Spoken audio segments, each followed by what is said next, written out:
Anyways, so do a quick warm up, then we'll get right into the show. So I did a ton of research on you, and not just you. I listened to a lot of your podcasts. A lot of them were very similar, and I don't really know much about being a firefighter, so I was also doing research on kind of like the life of a firefighter. And I wanted to kind of try to be able to relate being a firefighter to being in a SEAL team or at the agency. And one similarity that I thought was pretty funny was, I mean, you guys eat, sleep, shit, fucking live together and eat together. And so when you guys are at the firehouse, it sounds like there's always a common meeting area where all the jackassery happens. And we have that too in the SEAL teams. We call it the platoon hut. And if I could be a fly, if anybody could be a fly on the fucking wall and listen in on the conversations that happen in that room, you'd be a fucking instantaneous billionaire, because you could write a book about it. It would go viral. Might change some civilians' minds of their ideas of the people in this profession. Yeah, they might not think we're the stand-up human beings everybody thinks we are. That's right. But anyways, it sounds like you guys all meet in the kitchen or the dining area.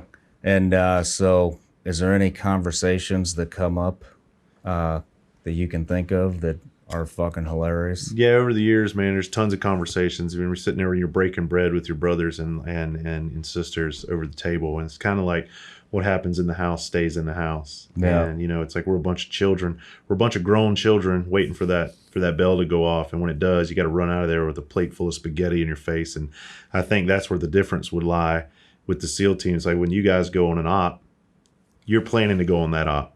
Yeah. You don't just jump out of your bed and fly to the op immediately without having any planning or any knowledge of where it's going to be. That's the difference with the fire service. We'll be sitting around talking about inappropriate shit at the table, full of spaghetti and goddamn garlic bread, and before you know it, you're on a fire scene trying to put your mask on, but you got to vomit before you go in, because it's like literally you have a full stomach and you run out and you're throwing up all over the place. It happens. But yeah, to answer your question, sorry I got long-winded.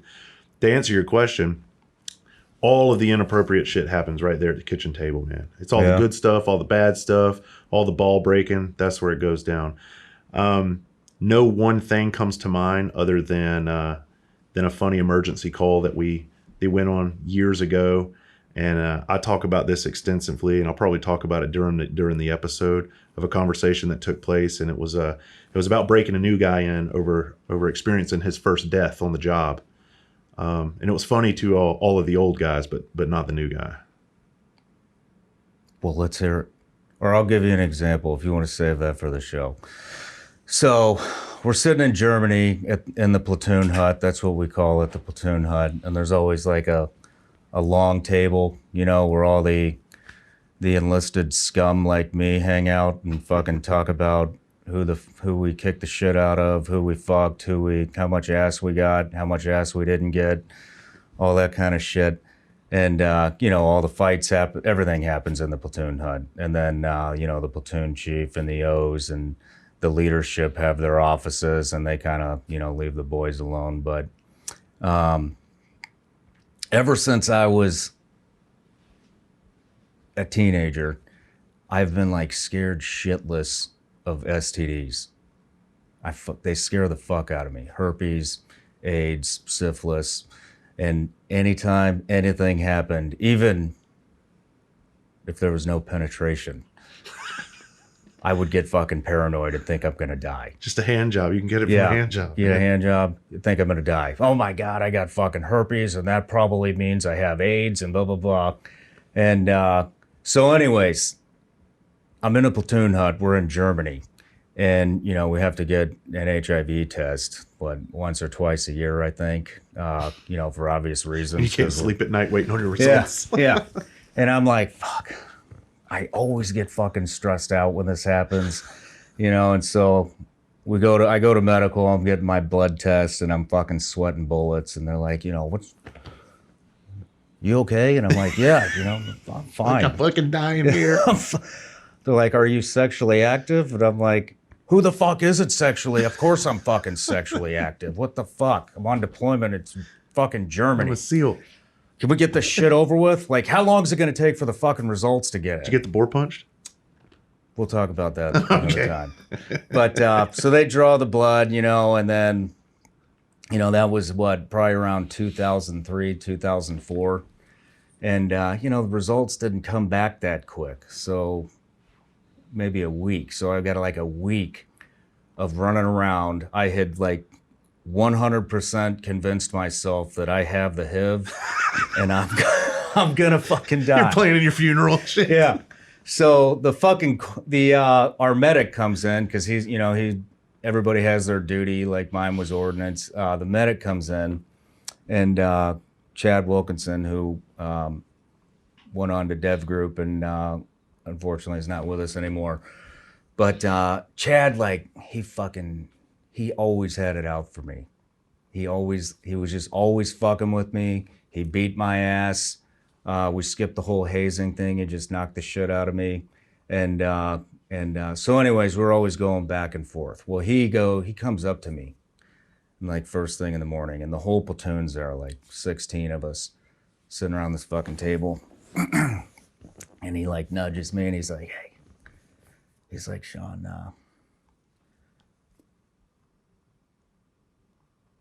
your HIV results came in. And I'm like, okay, well, what the fuck are they? And he fucking sets my medical record down on the table, and he has this piece of paper, and so when you get your HIV test, it says HIV results, and then there's a fucking long dotted line that goes to the other side of the page, and then it says, positive. It's like negative. this long build up to the fucking results. So he's got this fucking paper over it, and all I see are HIV results. And he runs the paper like he's covering the results. So he runs the paper real slow across the fucking dotted line. Nobody in the platoon knows what's happening right now. And I fucking passed out. You fucking passed out. I went fucking tits up, just like that. I'm like, I couldn't handle the anticipation or the suspense, and he's running it across this line, and I'm like, fucking tits up, fall out of my chair, wake up, and I was only out for a second, I think. I fucking fainted, I guess, and nobody else knew what the hell's going on. And they're like, dude, what? Are you all right? Chad is laughing his fucking ass off. And I'm like, what the fuck are they? What? I'm like, what? Do I have fucking AIDS? Jesus Christ, and then he's like, no, all the dudes you fucked are clean. You're good. Yeah. So I'm not going to tell you the results. That's fine. No, I'm just Can't kidding. catch it twice. Come on. Yeah. But yeah, I'm negative. But yeah, so there's my platoon HUD story. You got anything? This is going to be quite a shit show. Yeah. Yeah. No, I don't have an exciting AIDS story. I do have a funny story though. I don't have an exciting AIDS story. This one's just kind of quick and to the point. I started dating this girl, and she was a fitness model. And when I was a firefighter, and I was on Ladder 5 in Charleston, so it's on the west side, and we'll talk about that. But in my firehouse, we had two companies. We had Engine 10 and Ladder 5. And when I first got there, we had an old captain, this old dude named Captain Gino, and he would kiss you on the mouth when you come in. He was just one of those dudes, and he would call you baby girl. He's like, hey, baby girl. And if you tried to fight it, he'd grab your head and fucking, he's like big cock, strong man. Yeah. And he'd force a kiss onto you. You can't do that shit these days. And that's why I ended up being that guy at the firehouse, and I loved it. But Gino would grab your hand when you would sit down at the table. He'd hold your hand while you're trying to eat dinner. And he had these big fucking bear paws. And if you tried to pull away, he'd just squeeze tighter, and then he'd start stroking your hand with his thumb. Like you were his He's girl. like the guy, no, you could hit him in the head with a fucking bat, and he's just going to look at you like, you shouldn't have done that. You just submit to Gino. It's like, hold my pocket. You know what I mean? Yeah. Like a prison thing. And I just remember one day I started dating this girl, and we, on Ladder 5, we caught a call for a vehicle accident with entrapment. In Engine 10, they didn't have a call. So we got up from dinner. Brooke had just walked in to see me. And so we run out ladder 5. We go on the call. We get 77, which means canceled. Yeah. Literally right when we got out of the firehouse. And I was nervous because Gino is quite a ladies' man. And I was like, oh, man, what is this poor girl getting into when I'm not there? And we turn around. We back our rig back in. And I get off the truck in a hurry. And I walk in. And this girl is standing there in this nice black dress. She was getting ready to go out for the night. I mean, she is nice. Yeah. And when I walk in, Gino has the biggest handful of ass I've ever seen. Like, he was just squeezing. And he looks back at me. He goes, hey, Bubba, this thing got a fat ass on it. Like Holy shit. And she's standing there. She'd never met him. And she's just standing there with this deer in the headlights. Like, what do I fucking do? And I'm like, God almighty. But that's how it is. And so that's the end of the story. That's good shit. That was it, though. I mean, that's just how it is. I mean, what did they hook up? No. The firehouse is loving like that, man. Yeah. And when firemen watch this, they'll get that. They're like, yeah, that stuff goes on, and some other wild shit. But, Yeah.